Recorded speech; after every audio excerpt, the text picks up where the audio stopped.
We're just a little over a month away from the release of Arc Raiders, and if this game is not on your radar, let's face it, it should be. After its technical test back in April earlier this year, it gained a ton of traction and was well received by everybody who gave it a shot, including myself, logging about 30 plus hours in about 2 days, easily marking Arc Raiders as my most anticipated game of the year. The sound design, gameplay, and visuals are top of their class, and the game runs better than any new game I've played in the last 5 years. My only concern for the game, though, is that they did decide that they are not going to have any future betas prior to the release of the game, and are also releasing in the same window as the new Call of Duty and Battlefield 6 titles. My hope is that people don't overlook this game, as it is easily outclassing both of those games by miles. But going against two titans in the industry, it's never the best idea. So in honor of being just a month away from release, today we're going to take a look at every update we have received from Embark Studios since the last technical test of Arc Raiders. The countdown to Arc Raiders begins now. So to just start off, I just want to go ahead and let you know that everything that I'm going to be covering in this video is straight from the official Arc Raiders Discord. If you want to see more videos just like this one, please like and subscribe and let me know down in the comments below. Okay, let's go. So Embark Dusty is the person that we have been seeing and using as our main source of info over the last couple of months, and it appears that they are listed as the customer experience lead for Embark Studios. On June 6th, Dusty shares a write-up from one of the combat designers at Embark, Sprinkle Mountain, which reads as follows. Hello, I'm Sprinkle Mountain, the weapons guy, and one of the combat designers here on Arc Raiders. Since Technical Test 2, we've been hard at work preparing for launch. We're adding new content, sharpening what's already there, and making sure the encounters that you'll get into are thrilling, fair, and gratifying as they can be. That means a lot of balancing work based on the mountains of data and feedback we gained from so many people joining and playing and pushing the boundaries of the game. If you've played Technical Test 2, keep an eye out for your email, as we're planning on sending out additional surveys in small batches to dig even deeper into your experiences and hopes. One of the many learnings from Test 2 was that a few weapons and gadgets were bending the rules in ways that didn't align with our design intent, either by making fights too quick, too one-sided, or just not giving players the time or tools to respond. And by the rules, I mean our combat pillars, the guiding principles that shape how Arc Raiders should feel when you engage with a man or machine while topside. Our combat is built on beats and flows. That means letting the action ramp up and have room to breathe, not just explode and end in an instant. We want to linger in those moments where two players feel locked in, reading each other's actions and responding with their own. So when weapons like the Arpeggio and the Tempest had such fast cadence and short time to kill, those moments didn't have a chance to happen. We're tuning them to restore that flow. We're also thinking hard about range and versatility. Your loadout should influence how you move through the world, which fights you take, and how you win them. Even though the Anvil is a personal favorite of mine, it was performing a bit too well at long ranges to the point where it started cannibalizing our rifles. Similarly, we found that our shotguns were overshadowing our SMGs. We want shotguns to feel viable, maybe more than they typically are in PvP games, but we did overshoot. The Volcano hit too hard, too fast, and from way too far away. So we're reworking the best cadence, spread, and how damage falls off over distance while still leaving room for you to mod it and act like the beast that it was. And yes, you were right. The heavy shields were way too strong and shield swapping was way too efficient. We've got even more we're excited to show you at launch: new tools, new toys, new experiences. We're planning content that will hopefully meet your expectations and give you more to build and bring along on your missions to the surface. While October may feel far away for you, for me it's a race against time to make sure we give you an experience worth the wait. Thank you for being part of this journey with us, Sprinkle Mountain. So yeah, it looks like Embark are paying really close attention to the timing of fights and are looking for additional ways to try and extend the life of them. That way so teams don't wipe as fast as they did during the technical test. It's a bummer that they are nerfing the Anvil though, as it definitely was my go-to weapon. However, I can admittedly agree it was a bit too strong, especially when you upgraded it. Embark also left the post off with a teaser video showing a new craft item being the makeshift flamethrower. The animation looks great, and hopefully this new mechanic means that there will be interesting use cases for this item. I think it would be pretty cool if there was maybe maps that had areas that needed those flamethrowers to clear a way to breeze in order to access certain parts of the map. Think of like vines and trees and leaves, or maybe even like spider webs or like wood pieces that needed to be burned away. This would be cool because it would encourage bringing an item like this into raid instead of everything just being locked by a key card. Maybe something to think about. Our next update from Dusty was then on July 29th with some interesting data that they had gathered from the previous playtest regarding player pathing complete with a heat map. It reads as follows. Hello Raiders, we're back with a community update on the progress we're making. In a chat with design director Virgil, we discussed the core design pillars, choices and agency, fidelity and depth, and risk and reward, and how they help raise the stakes in Arc Raiders. Arc Raiders is, at its core, a game about taking risks. Balancing risk and reward, or what we call high stakes, is a standard practice in game design, but it finds its peak in the Rust Belt. It's the cornerstone of our gameplay mechanics, and those high stakes influence everything from the items that you bring with you, the noises you make, the fights you pick, and the places you dare to go. The dangers you face and the choices you make to overcome them should always feel worth the rewards they yield. In a session of Arc Raiders, the clearest way we can communicate risk is through the map screen. It highlights the areas where you can expect to run into greater arc threat, either through number or types, but have high concentrations of valuable loot. Players naturally gravitate toward those hotspots, often leading to encounters with other raiders. From data in Test 2, we could see that these high-risk areas were doing their job. They drew in more traffic, provided the best loot opportunities, and generated more player collisions. We did find some discrepancies that are being improved on now, like locked rooms that didn't provide enough value for the rarity of their keys and the difficulty of getting into them. We also saw high-risk areas which had great loot without matching arc presence. We're adjusting arc spawns to give players a suitable challenge if they get there first. The data also revealed unexpected hotspots, places we didn't intend to be frequented by players, and are investigating what drew players to those areas to find out what made them so interesting. Rather than trying to remove those points of interest, we're working on applying additional level design to enhance and embellish them as worthwhile areas to play in. An example of something we utilize when trying to analyze and understand player behavior are the heat maps, like the one pictured below, which show player movement activity in the dam for the duration of Test 2. Tools like these help us determine where the majority of the activity took place and enable us to balance the risk and reward of each area appropriately. This is just one of the ways we can use a heat map. For example, comparing this to heat maps of arc behavior can help us determine places where the threat is too high or too low. We maintain heat maps for spawns,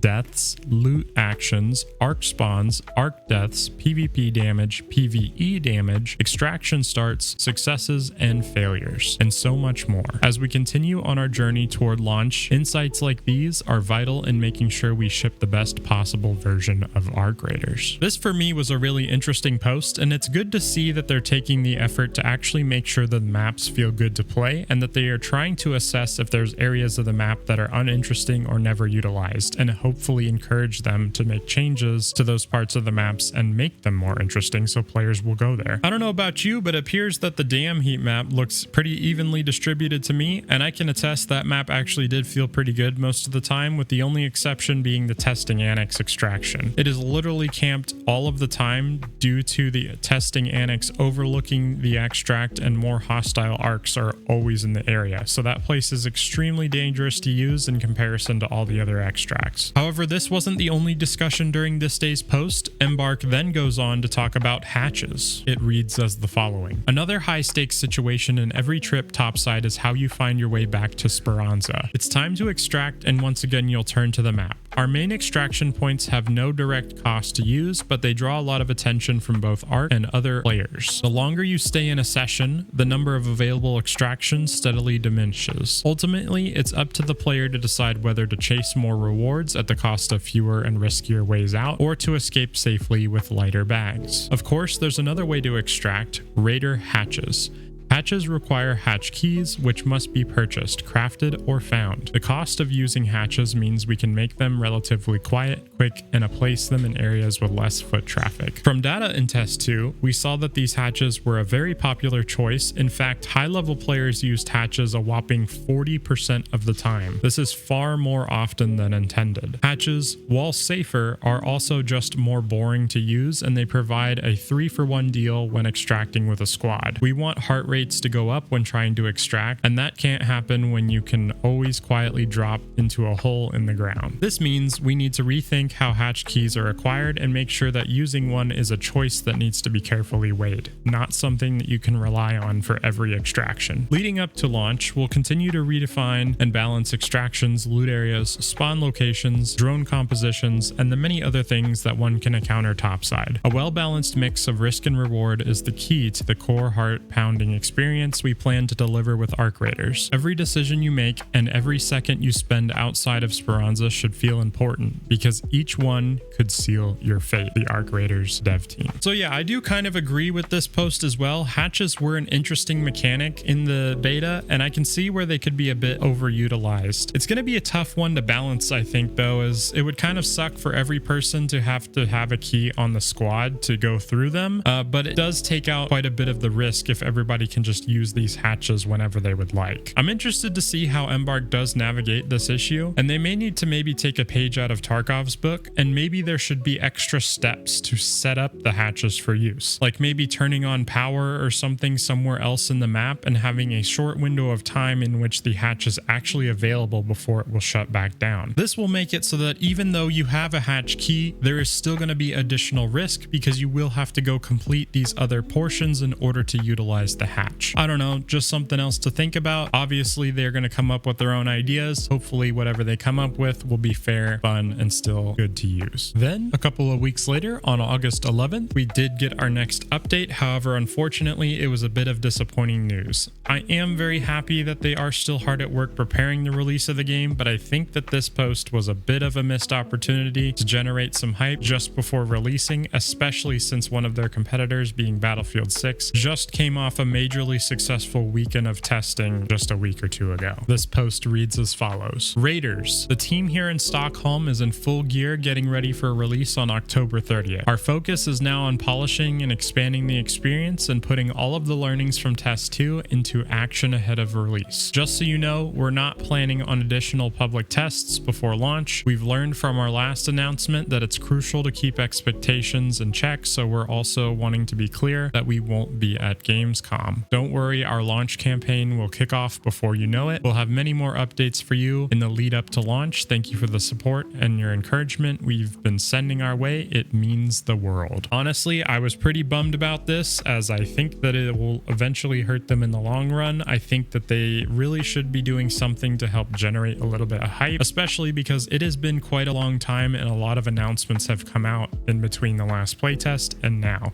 We haven't even really seen that much gameplay footage or additional content on the game, and everything that they've released up to this point is just a few bits of information. There needs to be something to get people ready into this game. We will have to see how this plays out for them, but if they do come out swinging, hopefully this will be enough to get players' attention. Now, lastly, on August 21st, we received our most recent update from Embark with new features that didn't previously exist in the technical test. Player lodging is going to exist in Arc Raiders, and I think this is great, as it should put this game on par with most of the other successful extraction shooters. Nothing feels better than being able to put trophies from your raids in places to show them. Hello again, Raiders. We are making room for you in Speranza, quite literally. Here's an update from the team on what's to expect when it comes to lodging. As every experienced Raider knows, the abandoned wilderness of the Rust Belt is vast and unforgiving. Missions topside are necessary, but even the tireless Raider needs a place to lay their bruised head and all of their souvenirs after a long day of gunning down Ark. Enter the Raider Den. Shawnee will be kind enough to lend you a cozy bedroom to call your own. Well, cozy might be stretching it. Bedroom too. When you arrive, you'll be greeted by a metal cot, peeling decorations, and a door frame with a notable lack of a door. But hey, it's better than living topside, of course. Fortunately, you won't have to live in a squall forever. As you progress through Arc Raiders, your den will progress with you. As players ourselves, we know how rewarding it is for you to be able to visually see the progress your Raider is making and the loot that they're accumulating. So our intention with the den is to do just that. Trinkets you find topside will litter the floors and shelves of your den. Your best guns will be proudly displayed on the wall. walls. Your Raider Den screen will be a living representation of your progress. Your highest value items will be proudly displayed on your shelves, even if the most valuable thing that you own in the moment is 15 rubber ducks. Think of the den as the bird's nest for all of your trinkets, old world oddities, guns, and fancy weapon attachments. We plan to continue refining the den. We'll also try to get some of those mystery stains off the walls before you get in here. And yeah, I can tell you already right now, I'm gonna be one of those hoarders that has an army of ducks and high value doodads. I think at the end of the last playtest, I quite literally had so many ducks I had to start selling them off because I needed room for the loot I was getting from queen farming. Hopefully they will have other fun items to collect and store in our hideouts. And more storage, please. I need my duck army. Oh well, and unfortunately, that's really all I have for you today. I wanted to wait a little bit to make this video so that we had a few things to cover, because honestly, we haven't really gotten a whole lot. But it seems like from maybe the last post, we should be getting some more information, hopefully more frequently leading up to launch. So be prepared, as there may be more videos coming out soon as we get that info. I am super excited to get back into Speranza and Arc Raiders, and if you are too, make sure to subscribe and like the video if you think I earned it. Let me know down in the comments what you're most excited for and what kind of videos you want to see from me. As always, thanks for watching, and I hope you have bountiful raids.